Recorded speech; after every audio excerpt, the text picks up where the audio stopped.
Hey, everybody. This is Patrick. Welcome to the Bark Night Podcast. I have with me once again Dan Carter. Hello, everyone. And today is episode 31.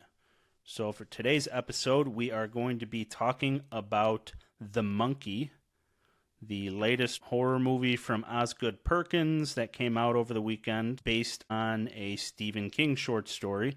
So we're going to talk about that. We are going to jump into some news. Got a lot of big things that have come up over the last week. And then we're going to do a physical media showcase. And then, that's the episode. Heck yeah. All right. So the first thing I wanted to talk about here before we jump into the Monkey review is cursed object movies. So The Monkey, for anybody that doesn't know, is a cursed object movie. The whole premise of the movie is that there is this monkey, I almost said toy, but it's not a toy. No, it's not a toy. It's cursed. They don't know where it came from. They don't know how the curse works. They slowly start to figure it out, but that's the whole thing, is this cursed object that somehow sets events into motion that kill people around our main characters. The drums start playing. Right. And so cursed object horror movies are a whole subgenre, and basically they all revolve around the idea that there is some sort of object, and usually it's like a book or a piece of jewelry. In some cases, it's been furniture or entire houses. It can be any number of things. And just like some examples are like Drag Me to Hell with the buttons. That's the cursed object in that movie. As you said, cursed book. First thing that comes to mind is obviously Evil Dead, Army of Darkness, that whole movie franchise with the Necronomicon. Or even like cursed object can even mean like Hellraiser with the, what's it called? The Lament Configuration. That's it. Yeah.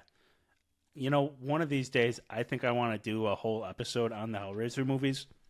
I watched them for the first time in, I think it was October of 2022.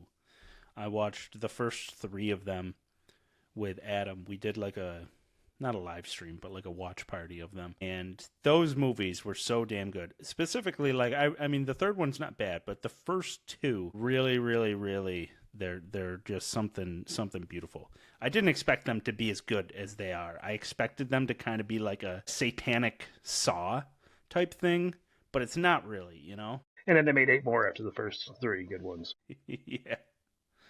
Yeah.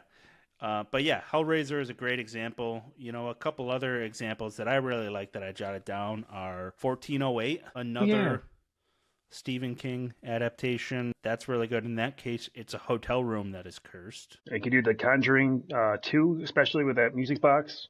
Or even like the whole Conjuring, they have a whole room full of cursed objects in that franchise. Yep, and Annabelle being one of the major ones there. Right. Is Chucky a cursed object? I guess he would be, wouldn't he? I would count Chucky as a cursed object, yes. The Puppets and Puppet Master? You know what that makes me think of? Do you consider Megan and other AI-based, evil AI movies, do you consider that to be a cursed object movie? Now that is a different idea. I would think no, because it's the technology gone haywire. For me, a curse has to be put on an object by someone. Example, Child's Play, Chucky. When Brad Dourif's character, I forget his name, is dying and puts his soul into the doll, that's a curse, Bad AI is its own thing, I think. It is. I think that Megan leans a lot closer to it than, say, Upgrade. Or Companion. Or Companion. Companion's not really, is it? It's kind of, because we won't go down that road, but yeah, that's not a great example. I think it's an interesting point though, because Megan is it's an evil doll, and so it's very similar to Chucky, but I'm not sure that it counts as a cursed object movie, Charles Lee Ray, that was his name in the movie. Just came to me. I had Johnny Miller in my head. I knew that wasn't right. That's like Angelina Jolie's brother, but couldn't get it out of my head. Johnny Lee Miller, like the guy that was in Hackers with her? Yep. He's Angelina Jolie's brother? I thought so. Maybe that's just some kind of tabloid story back in the 90s. I could Google it. I'm not going to. Yeah, me neither. Oculus? Oculus, I actually had on my list just now. That's what I was talking about when I said furniture. I think that's the only movie I'm aware of where it is a piece of furniture. I think there's like a killer sofa movie out there, but it's supposed to be like it's like really poorly made and not great. But I kind of want to see it. Another one from Mike Flanagan would be The Haunting of Hill House and The Haunting of Bly Manor. All right. Yeah. Where in that one, it's really a house, right? The first season of American Horror Story, Murder House, the house is cursed in that. So the whole thing is that anybody that dies in the house or like on the property, they are cursed to remain there for basically all of eternity. Poltergeist. Yeah, I guess Poltergeist would work. It's kind of a malevolent spirit possessing different things in the house, but definitely it does with the clown, the tree, all that kind of stuff. Well, I guess when I was saying that, I was speaking more of like the house and property are cursed because Jeez, yeah, you're right. it was like an ancient burial ground, right? Right. That's right. A couple other ones I took down here. The Ring, like the VHS tape is cursed. We got Absolutely. Sinister, where it's a box of VHS tapes that are cursed.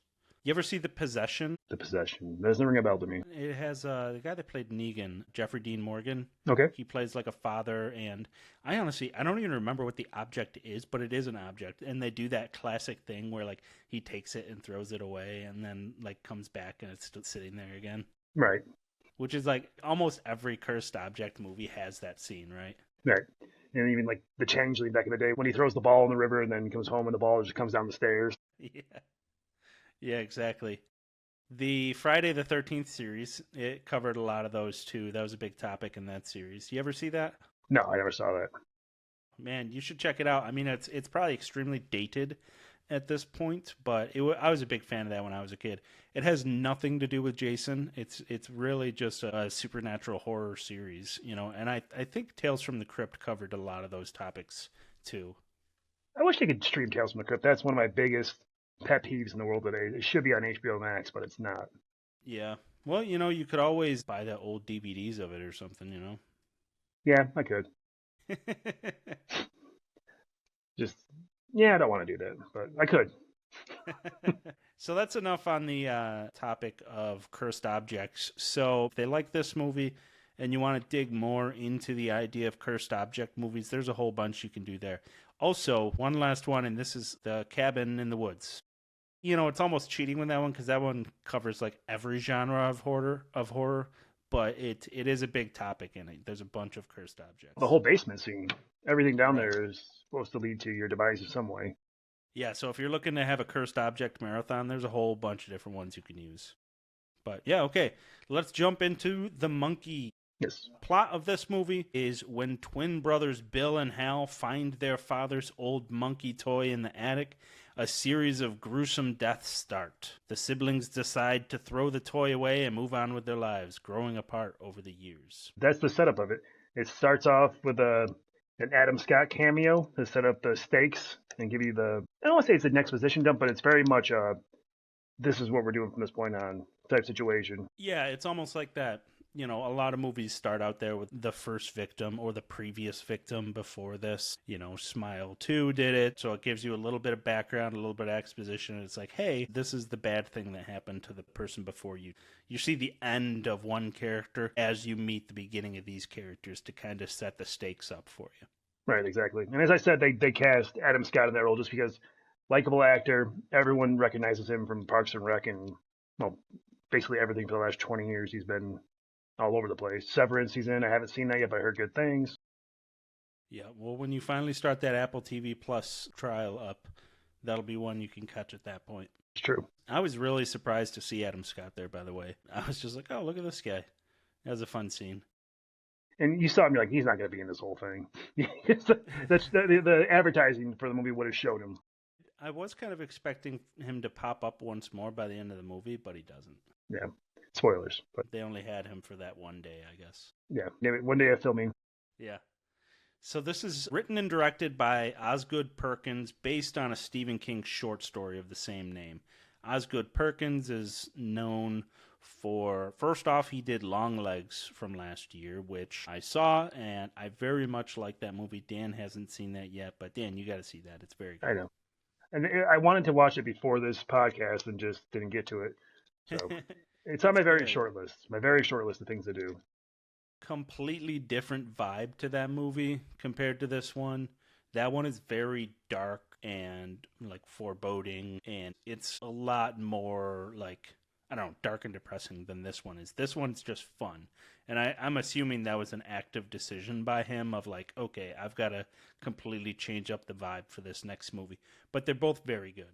And I think I saw in one of the interviews he did, the original script for this movie was very dark, and he decided to put the comedic elements in there to have it be a different type of movie than just doing Longlegs again, kind of. Yeah, right. Another thing that Osgood Perkins is known for is he is the son of Anthony Perkins, who was Norman Bates in Psycho. It's a pretty big role, pretty iconic character. Yeah, so he has a familial connection to horror. This is produced by Neon, and I just wanted to take just a minute here to kind of talk about Neon because they have been absolutely killing it lately. When Neon started, their first movie was Colossal. Did you see Colossal? I like Colossal a lot. Yeah, that was very good. That was one that kind of snuck up on me. They did a whole bunch of movies after that, but some of the ones you might know are The Bad Batch and I, Tanya. Did you see both of those? I did not see I, Tanya. You saw The Bad Batch? What's the Bad Batch? Is that the one with is that the animated one, or is that no? No. So it's got Jim Carrey in it. It has Keanu Reeves in it. Oh, and it's got the dude that plays Aquaman in it too. Oh, Jason Momoa. Yeah, he's in it as well. And it's a very low budget like horror movie, and I mean, it's so hard to describe. It takes place in a desert, and there's like cannibals, and Keanu Reeves is the villain that heads up all these cannibals, and he kidnaps her, and it's a wild, wild movie. It is completely something else. I never heard of it. It's truly a unique movie. It's worth seeing, though. So after that, they really hit their stride when they produced Parasite and Portrait of a Lady on Fire. Both of those were huge at the time. Both of them took a bunch of awards. Parasite took all the awards at all the shows. Mm-hmm. And then in the last few years, they've done Triangle of Sadness, Infinity Pool, Possessor, It Lives Inside, Anatomy of a Fall, Ferrari, Immaculate, Longlegs, Cuckoo, Anora, and Presence, which they've done a bunch of movies on top of that. But those are just some of the big ones that I've seen. And so, like, they've been in the news a lot lately. Yeah, definitely. I mean, Anora is a big award show darling right now. Yeah, it is. A couple things they have coming up are Hell of a Summer, Keeper, Life of Chuck, Together, and They Follow. They Follow is a big get for them. It is. Because that was a huge movie at the time, too. That was, like, towards the beginning of elevated horror. That It Follows was. So for them to snag this sequel, that's a big deal. It is. The Life of Chuck is another Mike Flanagan one that is based on another book by Stephen King. So that's coming up this year, and it's getting a lot of good buzz out of that one, too. Good. And then Hell of a Summer, that's that Finn Wolfhard movie coming out, right? Yeah. Did you? I had a trailer for that. I did. Before The Monkey for Me. You did too? Mm-hmm. Yeah, that looks pretty good. That looks fun. I'm in for it. Yeah. Yep. And Keeper is another one from Osgood Perkins that actually comes out later this year, and that also has Tatiana Maslany in it. Right. That was the post-credit scene. Apparently, it was a trailer for that. I didn't stick around. I didn't think there would be anything. Oh, there was a post-credits thing? Apparently, it was a trailer for that movie, The Keeper. I didn't stick around for that either. Whoopsie. I didn't expect it. Like, you don't expect to see that, but it's cool that they would do like, instead of like some weird like post-credit thing, like, oh, here's Adam Scott like picking the box up or something, you know? It's just the trailer for the next movie. Yeah. And then mine had the trailer for Together, which was that Dave Franco Allison Brie movie. Did you have that too? Yes. That looks like something else, doesn't it? That looks kind of like body horror, like kind of like The Substance maybe in the end there. Yeah. That's what I'm expecting. Dog on the sketch, the Thing vibes to it. Mm-hmm. Maybe like The Color Out of Space. Yeah. I'm expecting that to be that just from that trailer. Yeah. So yeah, a lot of good things happening with Neon lately, and this is the latest one that they've done, but they've really been diving into horror recently. You know, Longlegs, Cuckoo, this. Did you see Cuckoo? I have not seen Cuckoo. It was all right. I was kind of disappointed, but, you know, it is what it is. Good trailer. It does have a good trailer. I think that's the problem, is, like, I kind of had, like, probably too high of expectations going into it. Mm-hmm. But I will say, Dan Stevens is in that, and he's great as always. Yeah, he's awesome. Yeah. And the main young woman that's in that as well, Hunter Schafer, she's really good in it too. You should watch it. I just haven't gotten around to that one yet, dude. Basically, there was one night where we were doing our end of the year thing. I decided to watch either Cuckoo or Oddity, and I went with Oddity. I was a big fan of Oddity. I'm a big fan of that too myself. You made the right choice on that. I really liked Oddity. Big fan of that one. But digress. The monkey. Yeah, the monkey. So the cast, we've got Theo James, who is known for being in Divergent. That's kind of where he got his big break, that Doomed series. Mm-hmm. And The Gentleman, Netflix show. So I haven't seen that, but I really liked the movie. Have you seen that movie? No. The Gentleman is great. Check it out. Tatiana Maslany. She's mainly known for Orphan Black, but she was also recently in Perry Mason and She-Hulk. Right. And then we have a nice little cameo by Elijah Wood, who Right. needs no introduction. And then Sarah Levy, who is Eugene Levy's daughter. She's known for Schitt's Creek. Right. You know, I was looking at the Tatiana girl, and apparently she's in Diary of the Dead. I didn't know that. Diary of the Dead? Right. That was like the found footage George Romero movie they put out right before he passed. Yeah, I recall that one. Yeah, that was it was okay. Yeah, apparently she's in that. I don't remember her being in that, but I kind of want to watch it again just to see her. I don't remember much about that movie, to be honest with you. I remember being disappointed in it. That's all I remember. No, that's fair. That's a fair takeaway. But yeah, so, I mean, she was awesome in this. For the budget for this, we have $10 million. And this weekend, it took the number 2 spot at the box office with $14.2 million. Pretty good for a horror movie. That is the best a horror movie has done in its opening weekend this year. Right. And it's not an established brand. It's a new horror movie. Like, it's not like a sequel. It's good to see that kind of number. Right. It is Stephen King, though, and he is an established brand. So that is true. That going for him. They did put that all over the place, didn't they? They did, and they had the poster for it, had those 3 big names right on it. Mm-hmm. Stephen King, James Wan, Osgood Perkins. Osgood Perkins is big right now because of Longlegs. James Wan is very well known in the industry. He is. And I did notice that Atomic Monster was also in association on this. And I would imagine that's just because James Wan came on as the producer. But from what I can tell, Neon is the main producer of it. But it had a bunch of different companies at the beginning there, like in association with this person and this person. It did, yeah. Yeah. Yeah.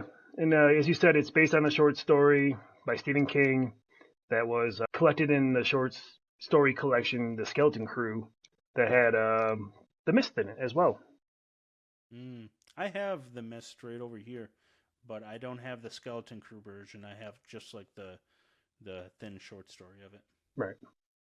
I'm pretty sure I saw the cover for The Skeleton Crew, and I'm pretty sure it's got the monkey on it. Like, you know, those old school Stephen King books had like his name, and then like a little something, and then the title. Yeah. You know what's funny too is in the original book, it's not a drum that he has, it's a Cymbals. cymbal.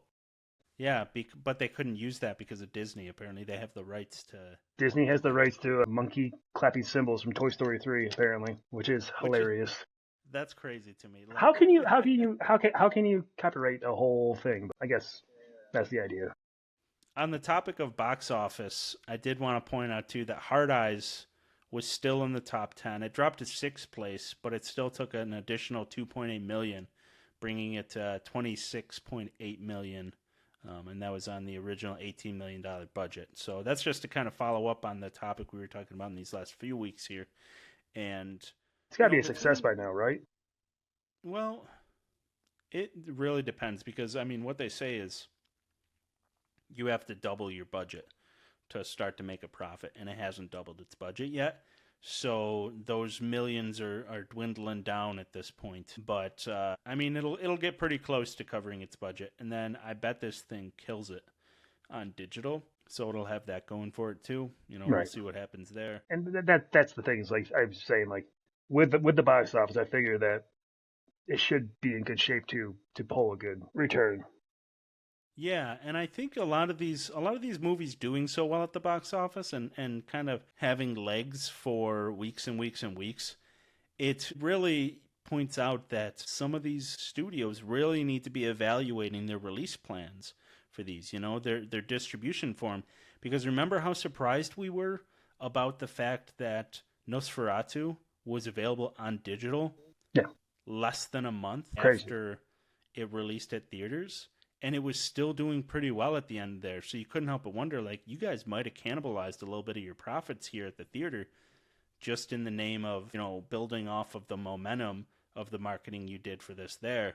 And so, that's where they get their profits, is the box office. They don't get profits from physical releases like they used to, and they don't get the profits from digital. It's nothing compared to what it was for the physical, Right. I think they should be taking a closer look at these things and being like, hey, maybe we should have a wider window between this. And so many movies have been dropping the news about their physical release the opening weekend. Right. And you don't want people thinking about the physical release on the opening weekend of the movies, because if they say to themselves, oh, all I have to do is wait a month and this will be available to me, they're not going to go to the movies to see it. It's not cheap to go to the movies, No, I mean, and a good example of that is The Wolfman. When that came out, didn't do well its opening weekend. Immediately, like the next week, it's like, we'll be on digital in a month. And that killed any chance it had to get legs and go, Right. Yeah. Because you never know when something's going to just have this random resurgence there. Remember what happened with Late Night with the Devil? Mm-hmm. That started as a limited release and got a semi-wide release because it kept building up. Now, granted, Wolfman, I don't think probably was going to have that big of a resurgence given the word of mouth for it. But Sorry, a lot of these other movies probably would have. My apologies. The kid just launched himself halfway across the room, and I didn't think it was going to make it. Sorry. Back to it. That's okay.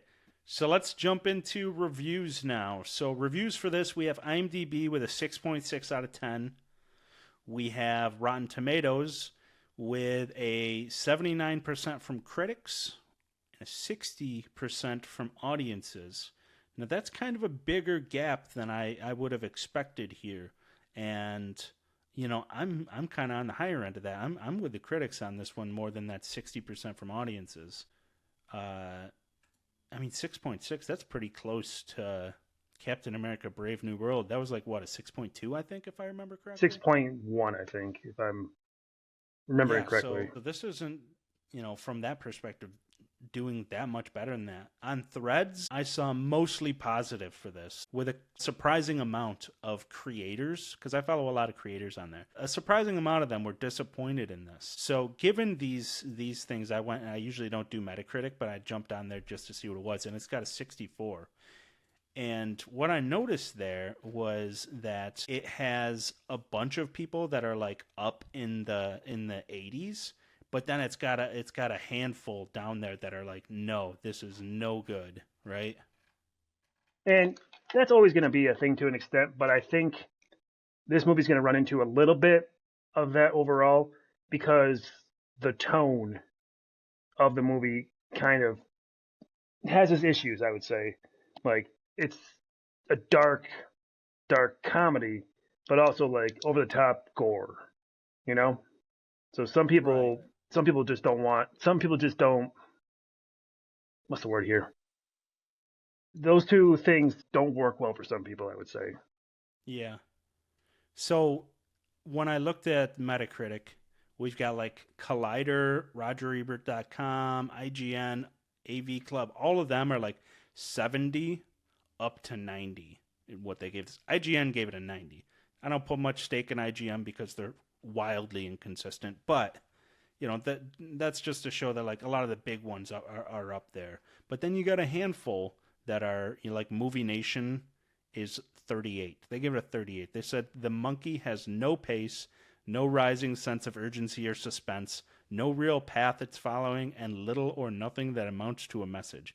And that review, like, for this is just like you're the problem, dude. Like, you're the reason this number's so low. Like, everybody else, like, I get like these ones that are like a 50 or a 60, but a 38 this dude gave it, like, that's pretty ridiculous. Like, the 38's like that Love Hurts movie I saw earlier. Like, that's what kind of movie that is. Yeah.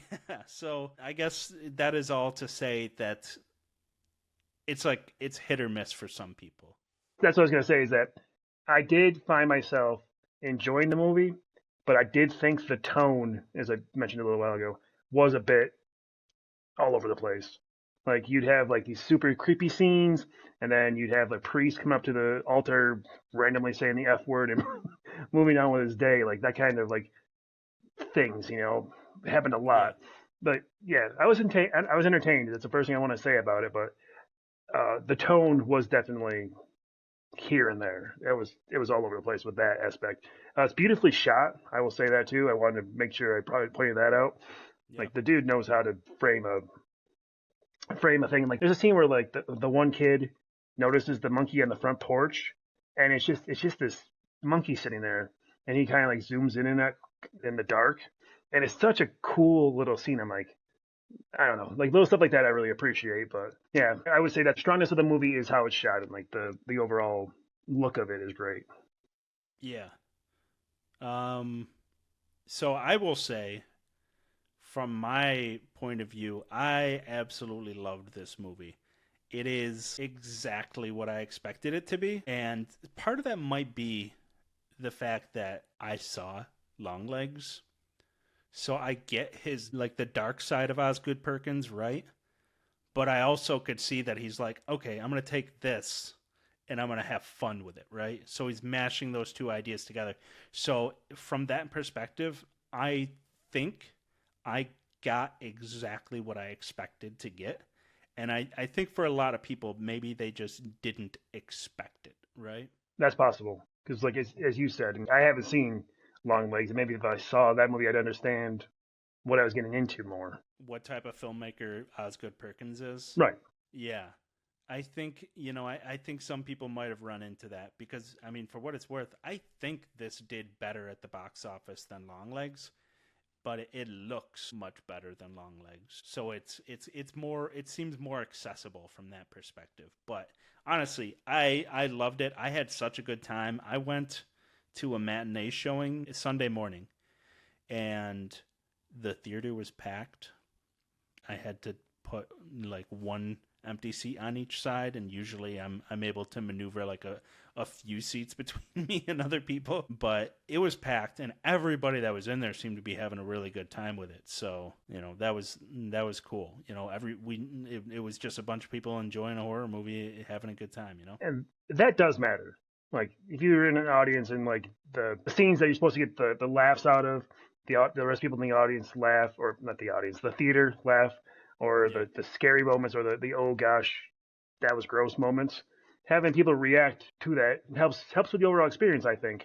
Now you don't want people talking the whole movie or things like that, but like the scenes that are done to have that effect, it's nice to have people around. Like we went Thursday night, Holly and I did, and it was us and like two other people, and there was crickets the entire movie. So a different setting we had. Yeah, yeah, that's interesting. What did Holly think? She liked it. She thought that the kills were ridiculous, but I'm like, they were supposed to be. Yep. Yeah, so one of the things that Perkins said was that his main requirement for the deaths was that they have to be impossible. And I think that's how he got around the fact that they're so, like, you're having a good time with it because they're ridiculous, right? Yeah. Oh yeah. Like when the woman gets electrocuted in the pool, you see that happens in the trailer, but spoiler alert, she fucking explodes. Yeah. Like Yeah. There's no electrocution. It's like a bug zapper. yeah, that's a great example. It is like a bug zapper, and she's not the only one that just straight up explodes. Right. So it's and that like for those things, like they come off with a certain amount of shock, but they come off ridiculous instead of brutal, Right. because Right. you're like, oh, that wouldn't happen, right? Right. And to an extent, I saw some people. I did look at a little bit of online comments. People comparing like the deaths to like Final Destination, Yeah, which I get kind of like there was definitely something about like the Final Destination demises being a little silly, especially in the later movies. But that yeah, whole like what's the word here, like this happens causes this to happen type thing. You see the DNA in there. yeah. Yeah, it's very much like that with the Final Destination. Like, oh, this thing falls over here, and then it rolls into this thing, and then this thing. But I will say it's not as like Rube Goldberg esque There's as the word. Final Destination, because in that you have like 30 things that lead to this, and I guess there kind of are sort of at the end a couple things kind of round out like that, but for the most part it's just like a rat bit this thing and it snapped and killed this person. The gun just tipped over and shot this person. It's not, they're not as elaborate as Final Destination tends to be, although I think there was one or two. But The pool. yeah, one of the things that surprised me too is like how many there were. Like, you see, I don't know, a couple dozen people die, but then like it's implied that probably by the end of Hundreds. this movie close to 100 or more have died. And like that like last final scene in it where you're seeing like, and it showed some of that in the The trailer, chaos. where Yeah. like the straight chaos in the entire neighborhood as they drive away. Like, I don't know, I was having a really good time at the end there. Yeah. And that's the thing. Like, it's not as scary as like the trailers make it out to be. It's definitely more towards the good time type horror movie. Yeah, I would venture to say it's not really scary at all, No, but some scenes in so, it come out as like sinister or ominous. that's a good way to put it. Like I said, like the scene I talked about, like the one kid finding the monkey in the Yeah, porch. That's great creepy as can be. example. But like the whole movie's not that. Yeah, I mean the monkey in general is just really creepy too. But yeah, the little smile it does when you wind its back. Yeah, man, that thing almost made me jump a couple times. I'm kind of glad it didn't have the symbols. It's his own Yeah, thing now. the drumming is, I think, perfect. Yeah, Just so hilarious. I mean, a lot of times it just gets so bonkers that I couldn't help but have a good time. I think Theo James was great in it, but I really got to give the gold in this to Tatiana Maslany. Her acting as the mother was so so so good. Right. And the scene she's not in, you feel that she's missing. Like, does that make sense? You kind of wish she was in more of the movie. Like, I know she's the mother, then Theo James, his character, plays twins, is the main actor. But when she's not in the movie after a certain point, you miss her. Yeah, yeah. What's interesting too is Perkins said that he based the part of the story involving them losing their mother on how it affected him and his brother differently when they lost their mom. Right. And that was part of the original thing I read his interview where he said that initially the script was very dark and he didn't want to do it that way. He wanted to kind of shine light on death overall about how he lost both his parents in headline making ways, he said. Don't know what that means. Didn't go any farther in the research on that. But he said he wanted to show that like it's ridiculous and it's not fair. And that's kind of where he was going with it. So once I read that, I'm like, I can see where the tone he took on that came from. Yeah, yeah. And it's funny you saying that, like the everybody dies thing. It's funny because that was a big part of the marketing, and then they say it a bunch of times in A the movie. bunch.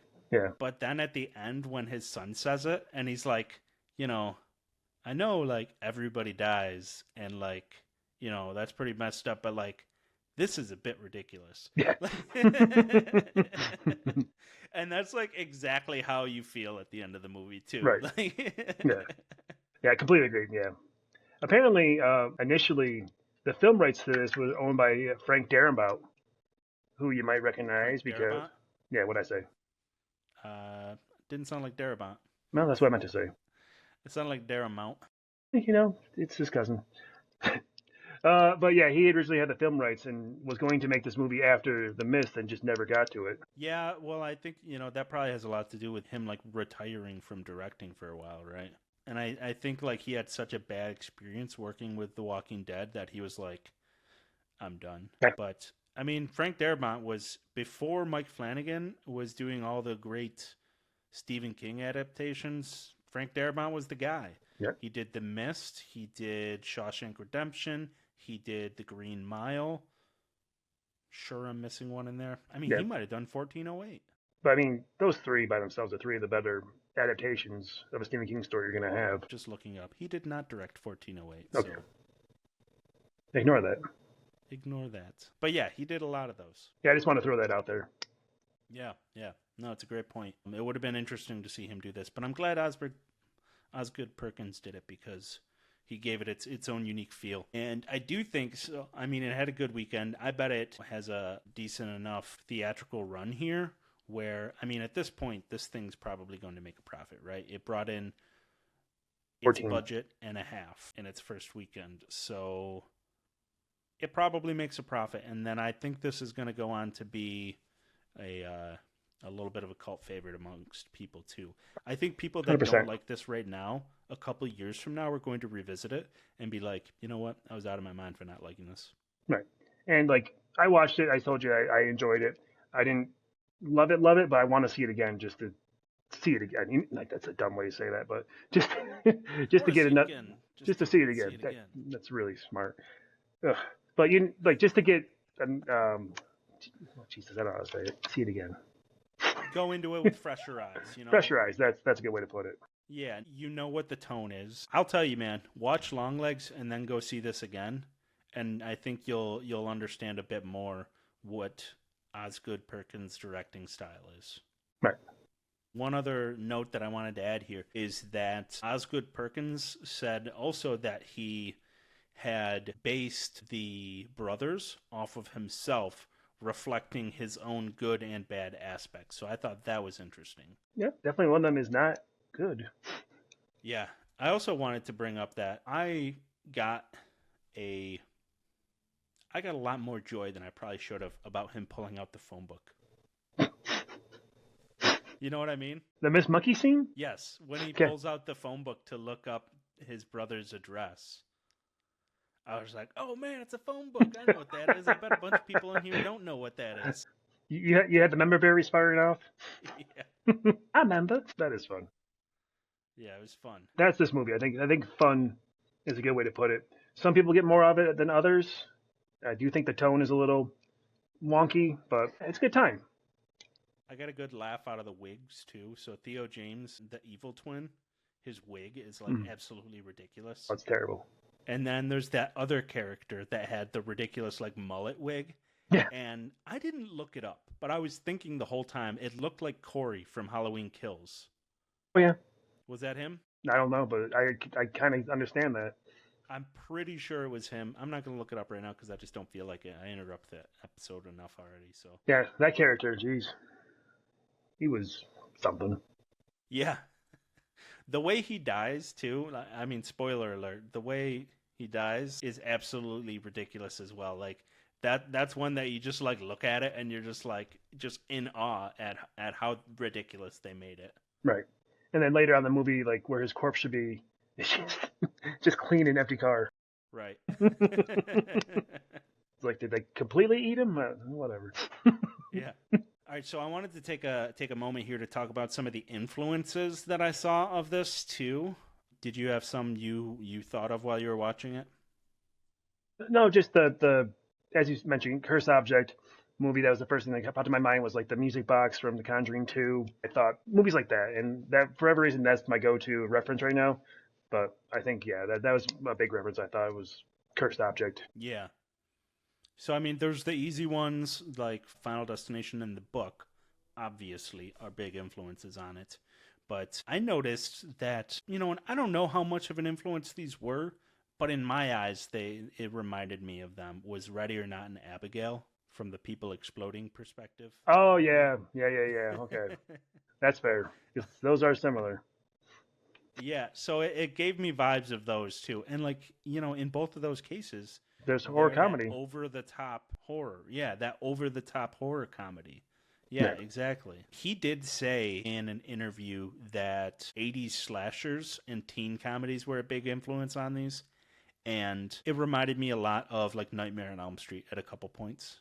Some of the over-the-top kills in that, too, you know? Right. Like so I got vibes there. The giant bed scene. Yeah. So it's the iconic one, right? Mm-hmm. That's the iconic one, for sure. Yeah, and he also said that he considered it like a throwback to Tales from the Crypt, Chopping Mall, and Killer Workout. So I definitely see the Tales from the Crypt vibes because you've got like, like Demon Knight. It's a horror comedy, basically, and And there's it kind gets of a a bit over the top. cursed object in that movie too. The key. Yep. Yeah, exactly. I don't know what Killer Workout is. I could have looked it up before this, but I didn't. But I haven't seen Chopping Mall. You did, right? Yeah, and I had a good time with it. And then I told our friend Adam to watch it, and he freaking hated it. So maybe it's not for everyone, that one. Yeah. I'll have to check that one out. Maybe that'll be one of my blind spots coming up. But yeah, do you have anything else you got for the monkey? No, I think that's it. I think we covered all my notes. Let me double check here. Yeah, that's all. I put that. Someone said they spent $10 million on marketing, which I didn't think that was too bad, considering how much I've seen of this movie before it came out. Yeah, I mean that makes sense. So if it was a budget of 10 million, that's what they say, right? Yeah, You spend on marketing what you spent on the movie. So matches up, make 20 million and you're breaking into profit. So gold dust. yeah, I saw this everywhere. And I'll be honest with you. The marketing I thought was brilliant for it. Like the use of that song. And then they Mhm. did it in the movie too. I Right. was like, "Oh, look. Yeah, They're there doing it the is. thing."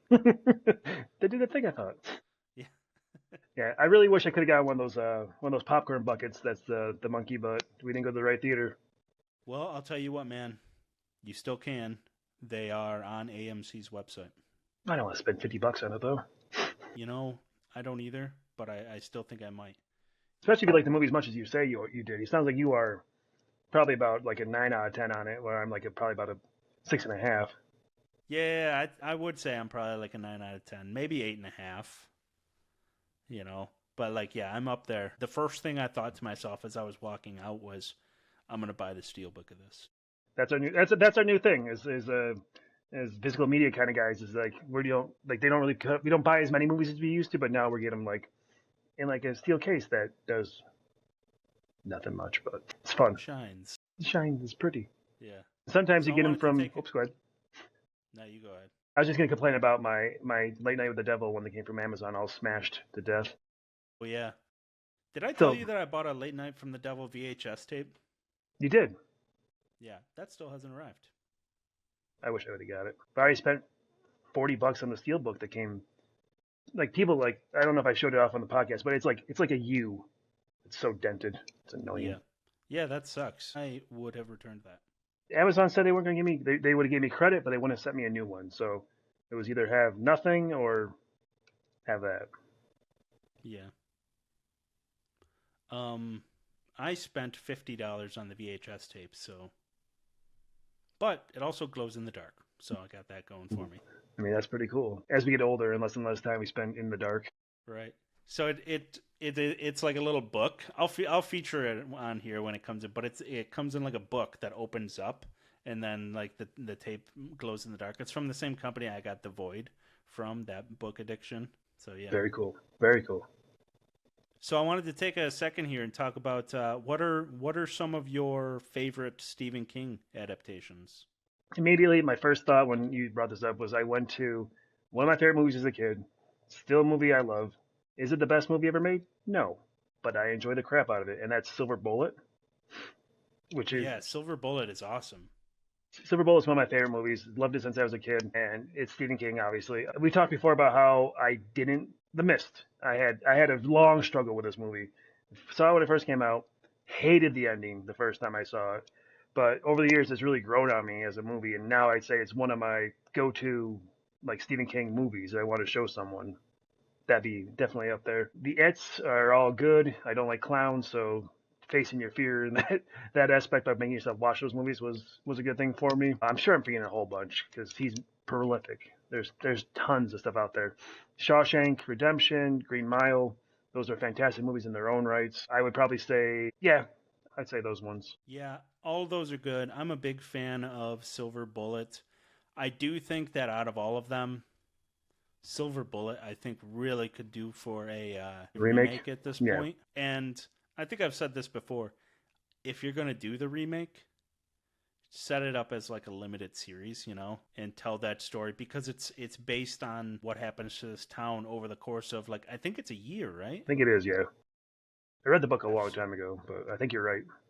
So they could do a ton with that idea in like a 12 episode limited series, you know? Perfect idea. Yeah, show how this town gets impacted over the course of a year, right? So I'm a big fan of that one. Pet Cemetery is up there for me. I'm a big fan of Pet Cemetery. Don't go down that road. Yeah, sometimes that is bad. Herman Munster, gotta love him. I used to do that to Sarah, and like I would just say random things to her in that voice after like we saw that movie. Sometimes that is bad. Yeah, I do that. Don't go down that road all the time, and sometimes it's just completely out of context. Christine has always been Yep. one that I've been big on. That's another cursed object movie. I meant to It bring is. that one up. It is definitely. Yeah, Christine is so good, and John Carpenter does the directing and the score for it. So, you know, that's a good one in that regard. Not every day you get John Carpenter and Stephen King on a movie. Oh.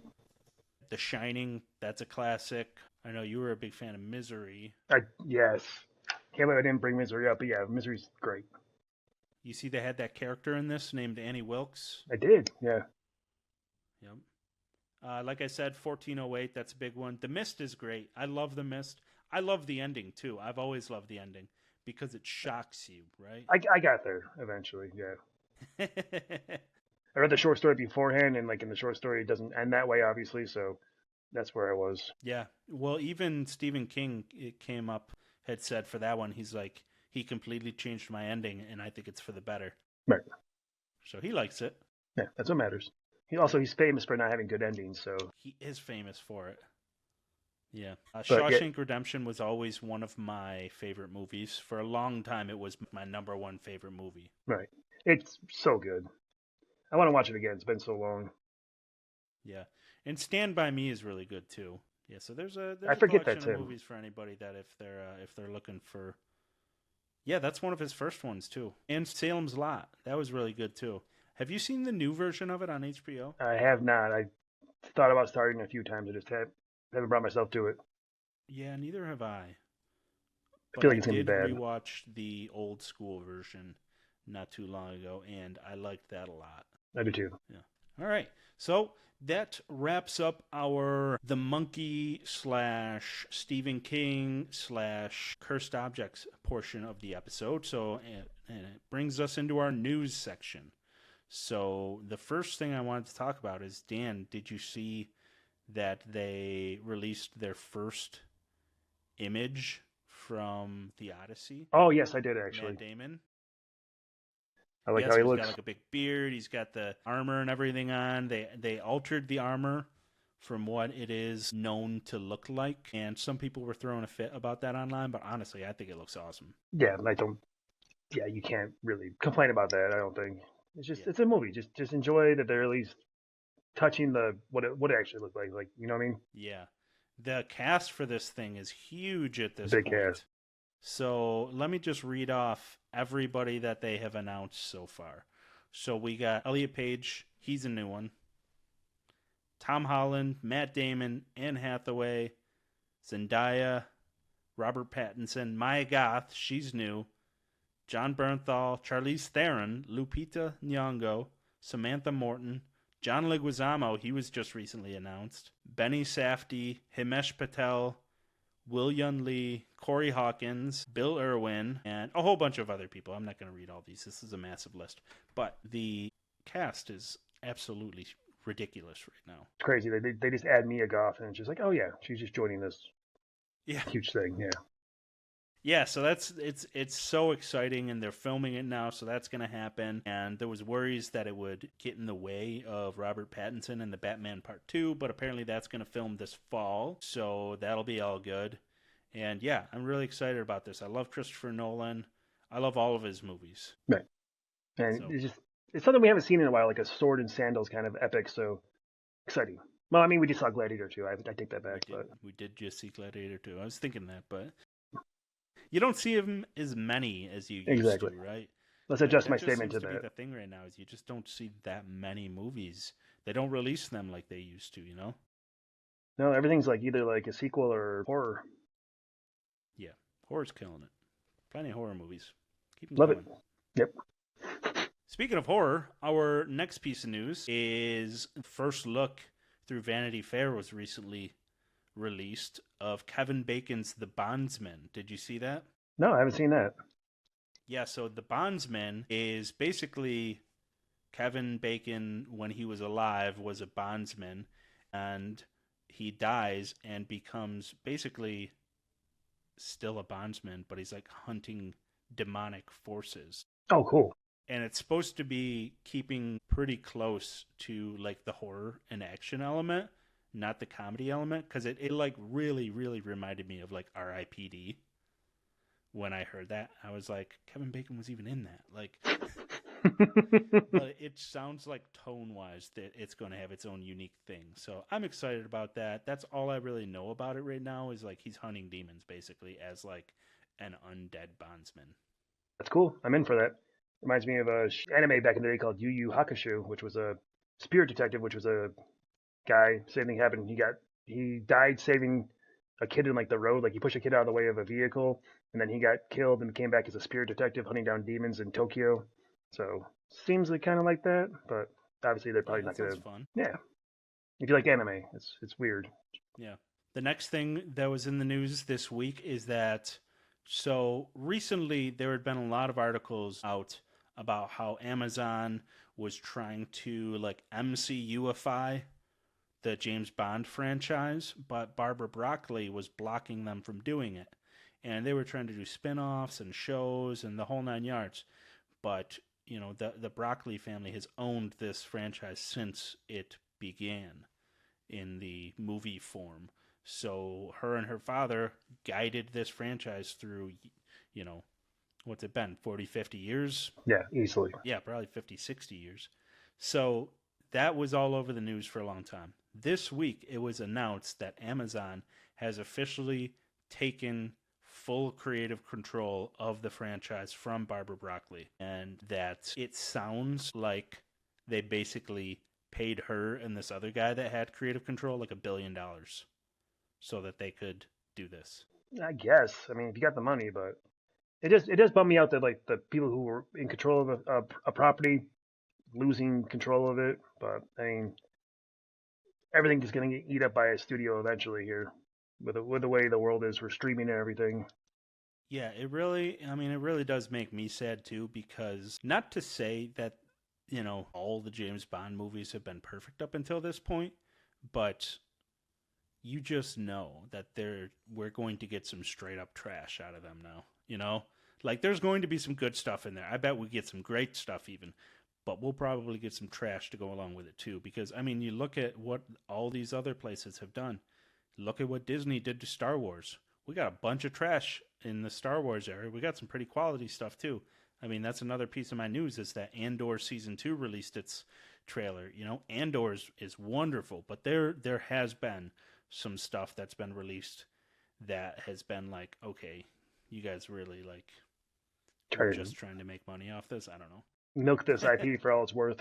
Right, and that's because that's the thing, you know. And when they released that big trilogy, they were like, okay, we have to release this every Christmas for the foreseeable future. And some things got rushed out the door because of that. So you know that some stuff like that is about to happen with Amazon, because Amazon, for what it's worth, does not have a good record in this regard. No. You know, like they've released a lot of bad shows. They've released a lot of bad movies.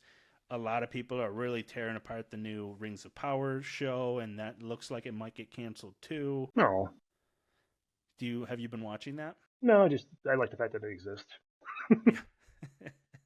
I didn't watch season 2 because I liked season 1, but it was so uneven. Right. You know, it just seemed like they're telling 20 different storylines, and it's so up and down in the way of tone and quality.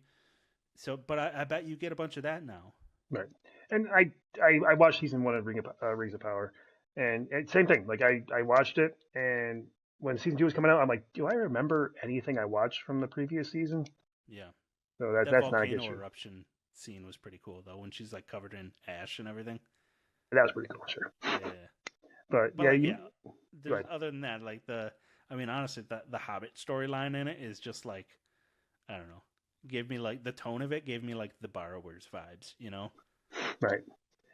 And you know, probably at some point they're going to do, because like one of their big franchises right now is Jack Reacher. You think we're going to have Jack Reacher meets Jim Bond? James Bond. Wow, Jim Have you Bond. watched Reacher? I haven't. Sorry. I'm gonna be honest with you, man. I love Reacher. Holly does too. I need to watch Reacher's it. awesome. You should watch Reacher. I'll like it. It I is know I'm going to. very good, and I'm about to start watching season 3. I love Reacher. All right, all right. I'm telling you, you would like it too. It I know. gives you like you're a Jason Statham movie guy, you know. I am. It's like that, you know. Yeah. Holly's told me for like the last year I need to watch it. I just have been putting it off. I should just dive in and start doing it. Yeah, that's one of those shows that Sarah and I watch. On the James Bond topic, though, I saw somebody comment online that like, oh, now we're going to get the Spider-Man No Way Home version of this, where they travel to other universes and you have Pierce Brosnan fighting alongside Daniel Craig fighting alongside Timothy Dalton. You know. Hope not, but maybe. I hope not too. If they were ever going to do that, the time to do that was Skyfall. Yeah, it was. For anybody that doesn't know, it was originally conceived that the guy that's watching over the Skyfall estate was going to be Sean Connery, and they were going to use the James Bond as like it's a moniker, it's a code name. That's the name that 007 gets. It's his undercover name or whatever, you know, and that was going to be the whole thing. But they moved away from that idea. So yeah, if they were going to do that idea, that was the time to do it. I don't know if they can stick the landing if they tried to retroactively do that now, you know. It's past now, I think. Yeah. Although I will say, you know what? You know what would be cool if they did though? A Pierce Brosnan movie. Like I would watch the hell out of a Pierce Brosnan. just that. Movie, you know? Yeah, that's it. Just another Pierce Brosnan movie. I like it. I'm not opposed to See the the idea. November Man? No. Super good. Should have made more of those too. But anyways, that's enough on that topic. The next thing, Marvel has officially hit the pause button on 3 shows that they were working on: Nova, Terror Inc., and Strange Academy. Right. And that's not super surprising. I mean, Nova probably be the most surprising because they just had like little news tidbits come out of that recently, and then they've really laid the groundwork for it in the MCU as well. So it's kind of surprising that got stopped. Terror Inc. and what was the other one? Strange Academy. Strange Academy. I don't really know. I mean, it feels like this is part of their whole like refocusing thing that they're trying to do. Yeah, focus on quality, not quantity. Right. I think Strange Academy, if any of those were going to work, Strange Academy would, because it lines up well with like everything they've done with Doctor Strange, and then the Agatha All Along show. I just finished that. That was pretty good. I liked it. Yeah, I do think that it might have been like just an episode too long. I agree. Like, I don't want to spoil anything for anybody about the ending of that show, but like, there was like a little bit of a fake out ending, and then but you know there's one episode left, so you're like, well, I know this isn't the end because there's a whole episode left, and like, so I know you're not ending it right now. Yeah, and it's unfortunate they didn't just end it when they should have, I guess.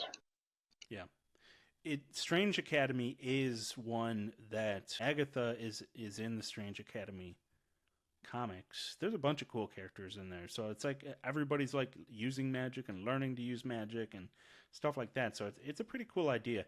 Terror Inc. I didn't know anything about, but the artwork I saw for it, I was like, oh, this looks awesome. I really know nothing about it. Yeah, look it up. There's some pretty cool artwork of like an undead soldier type thing, and I'm like, oh man, that's awesome. So I hope they're not moving away from this idea of moving into like the dark side of Marvel, you know, because I was really hoping that I would get some like Ghost Rider. Like, I would love so much for there to be like a super dark Ghost Rider show, you know, Blade, all these supernatural things that they have. There's so much dark Marvel content out there. They have to do some of it. Maybe they should release something dark like that every Halloween. Every Halloween there's a new Halloween special, like Werewolf by Night. You know, and maybe then eventually after 5 years he'd release a team up. You know, so next year maybe it's. Didn't you say there's like a mummy one? Mm-hmm. What is that? He's just a living mummy. That's all I know. Living mummy. Living mummy. And there's also a Frankenstein's monster in the MCU. Well, not the MCU, but in the Marvel comics, they could always touch on. And there's a vampire. There's like an amphibian dude. I don't know his name, but there's all kinds of monsters they can touch on. Yeah. Fun stuff. So, I mean, I wish they would do something like that, but we'll see what happens. All right, next up. DC's Clayface movie has officially found its director. Did you see this? I did. So it's written by Mike Flanagan. It's going to be directed by James Watkins, who did Eden Lake and Speak No Evil. Right. And I like that. That Eden Lake was really good. I'm excited to see. I haven't seen Eden Lake. I hear it's very good. Yeah. You should watch that one. I saw that they said it's going to be R-rated, which is good. It's going to be like a body horror. Body horror, yeah, I saw that too. So I'm all sorts of excited about this. I mean, honestly, you know what it sounds like?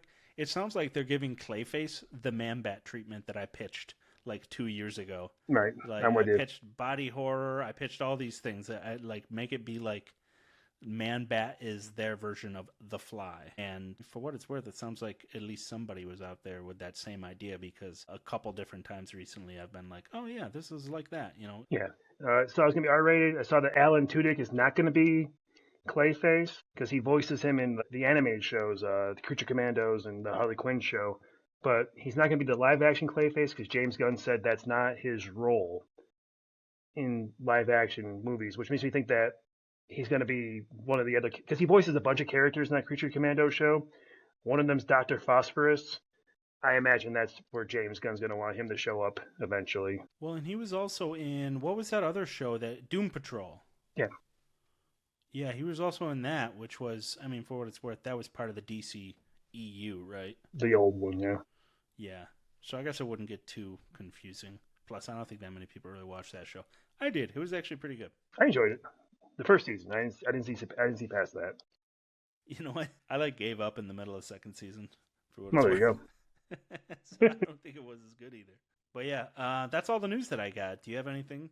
Nope. I had the Clayface stuff written down, and luckily you touched on that. So there we go. Have you watched anything good lately? I tell you this much: me and Holly went and saw Love Hurts, and that is not a good movie. I was very pretty bad. I was very disappointed in that because I like the main actor there, and then there's like a Sean Astin and him scene. I'm like, oh cool, Goonies reunion, awesome, I'm in for this. And then the movie was just not good. Like there's this whole like love story angle, and the characters barely talk to each other in the whole movie, and it was a bummer. So not that. That wasn't good. No, I can't really think of anything too crazy off the top of my head. I've been watching the new season of Invincible on Amazon. I've been enjoying that. I've been watching the new season of Harley Quinn on not Amazon, on Max. That's fine. Holly likes it, but just kind of one of those things at this point. Yeah, I haven't seen either of those. You like Invincible? We watched the pilot episode way back when together. Did. I remember. Yeah, it was my idea. I was like, "Hey guys, I heard this is really good," and then we watched the pilot episode, and I was like, "Yeah, that was good." And then I never watched another episode of it after that. Yep, you, Vin, and Adam all stopped watching it, and I've been addicted. Yeah, I might give that one another try. I did like it, but it is animated. It's animated. Yeah. I've been watching a lot, per usual. I've been working my way through the Oscars movies. So in the last week or two, I watched A Real Pain, Juror Number 2, and Conclave. Nice. How was Juror Number 2? I've been wanting to watch that one. It was good. I don't think it's going to win very much. Yeah. I don't think it's that good. You know what I mean? Yeah. I see, now that I've watched it, I fully see why they didn't give it a full release. It's not that accessible of a movie. It is good, and as I'm watching it, I'm like, oh, you don't get these very much anymore. But also, it had streaming movie vibes to it. There's not that many big actors. You've got J.K. Simmons, but his role is limited. The main guy there, who is that main actor? Nicholas Hoult. Nicholas Hoult is great in it. Actually, he's probably the best part of the movie. He really nails the struggle that this character is going through. And so it's good, and it shows why he's been getting so many roles lately. And did he get nominated for that? I don't think so. Because I should have, but I don't think he would win if he was. I consider myself kind of a fan of Nicholas Hoult, and I would have known if he got Oscar nominated. Yeah, at least I hope so. He does good enough that you think he should have gotten nominated, but not so good that you think he should have won. You know what I mean? Right. But yeah, that was good. Conclave is my favorite out of those three. Really? Okay. Yeah, that did look good. Super good. surprisingly good. It's like political intrigue. So what it's about is a pope passes away, and one of the priests, like a high up one, he was like, I don't know, real close to the level of the pope, but Vice he Pope. is assigned by the pope. Well, he's just assigned by procedure to oversee the voting of the new pope in, and it takes like multiple days to do, because what they do is they're like, okay, we need 2/3 of the higher up priesthood here to vote this person in.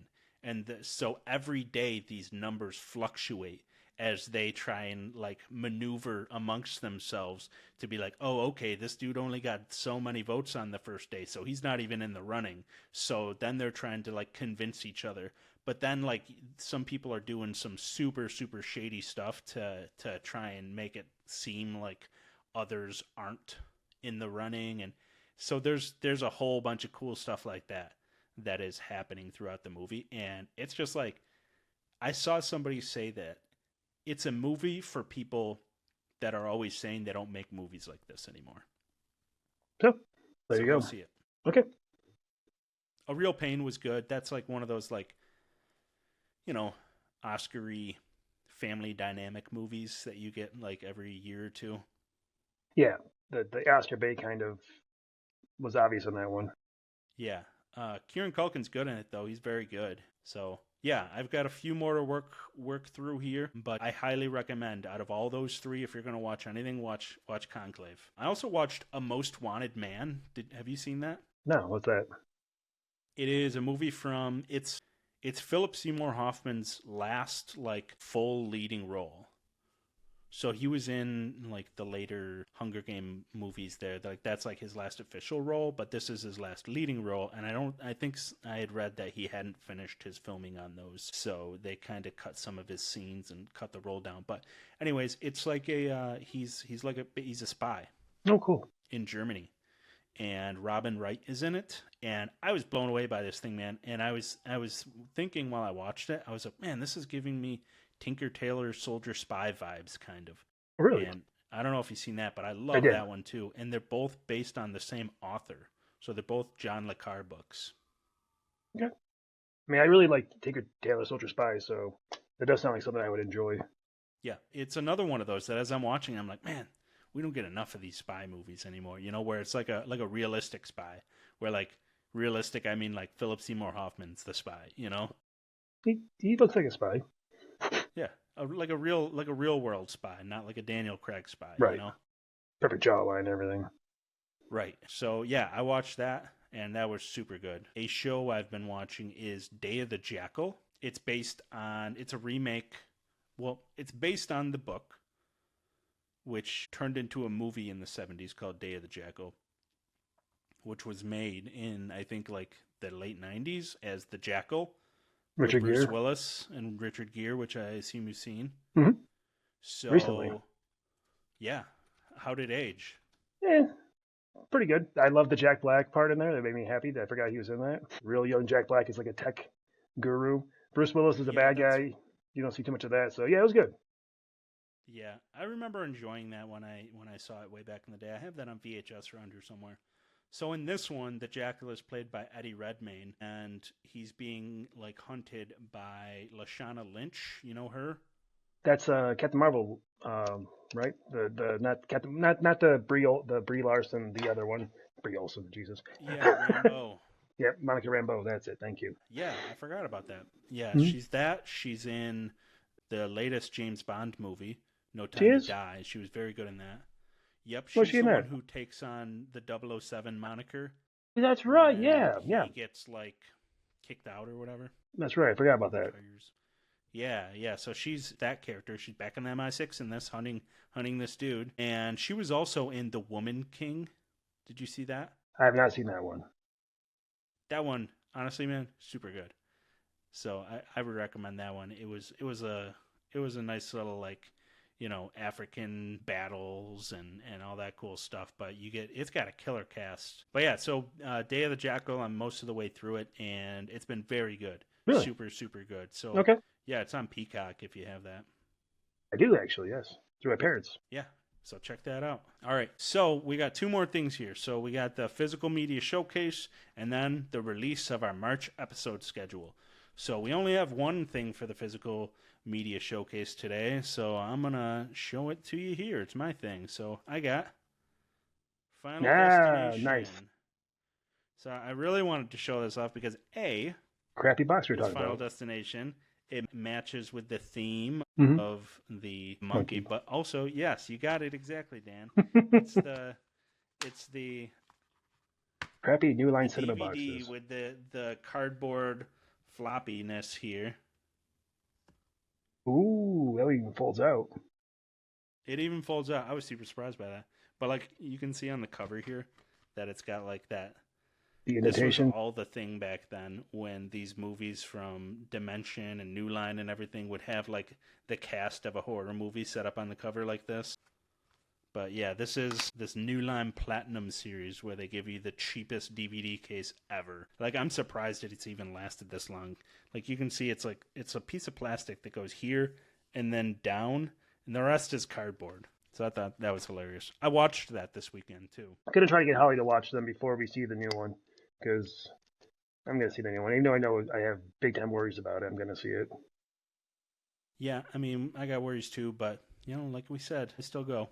I mean, you know, it's always fun having an episode where we get to make fun of something too, right? So maybe Except the best case scenario, it's that worst bad. case scenario, we got that. Worst case, yeah. Best case is great, but I mean, we even had fun making the Captain America episode, right? right, we did. All right, so next up, our final piece here is the release of our March schedule of episodes. March Madness. So, yeah, March Madness. So our first episode of the month on March 4th will be our Oscars 2025 recap. So basically what's happening with this episode is we'll be talking about what happened at the Oscars, what we think should have won, all those sorts of things. Things that got snubbed, things that didn't even make the list of nominees, and so on and so forth. Right. That'll be fun. Yeah, it will be fun. And I get to really dig into talking about things like Conclave and A Real Pain and all these other movies that I haven't watched yet. The Brutalist, which I am going to watch, but I haven't because it's too long. The Brutalist is the runtime. Yeah. That's the most Brutalist. So then on March 11th, we have a Blind Spots episode. So you've heard us talk many times about our blind spots in the past. And these are movies that we just haven't seen over the years for whatever reason. And, you know, in most cases, they are old movies that we're semi-embarrassed about not seeing at this point. So for our first Blind Spots episode, we have a triple feature. So we have a movie that neither of us have seen, which is Gerald's Game by Mike Flanagan. And then we have a movie that I haven't seen, that I've talked about many times, is the original Texas Chainsaw Massacre. So Dan has seen that one, and I haven't. And then our final one, which I have seen, but Dan hasn't, is Near Dark. Excited to check that out. Yeah, I'm excited for you to finally see that one. So we're filling in some of the blind spots in a few weeks. Followed by that, we have March 18th, our Novocaine review. So we'll be reviewing the new action comedy that's coming out. And then March 25th, our final episode of March, will be our Best of 2003 episode. So we took a look at 2003 and noticed that a ton of good movies came out this year. So we wanted to build a list of our top 10 for each of us from that year, where we are basically just looking at all these movies that came out and talking about what we liked and what we didn't, and you know, really taking a chance to focus on one singular year in the past here. So I'm pretty excited about that episode. Right, it's a really cool idea, because especially with movies, like sometimes the release year will happen, and it takes like 2 or 3 years to get caught up on everything that came out that year. So there might be stuff from that year we don't even know came out that year, or don't remember from being from that year, I should say. Yeah, there's at least a couple that I've looked at on the list that I'm like, you know what, I really need to rewatch that one. And so that's why we scheduled it till the end of the month, so we have a whole month to catch up on all these movies. Or at least a few of them. At least a few of them, yeah. Yeah. But yeah, so that's all I got for this episode. So thank you, everybody, for watching. please, please, please hit the subscribe button, hit the like button, comment, let me know what you think. And we are available to watch or listen on YouTube, Spotify, Apple Podcasts, or wherever you do that sort of thing. And you can follow me on Threads, Instagram, Blue Sky, and now TikTok via @BarkNightPodcast. So I'll see you all next week for our Oscars recap episode. Thank you.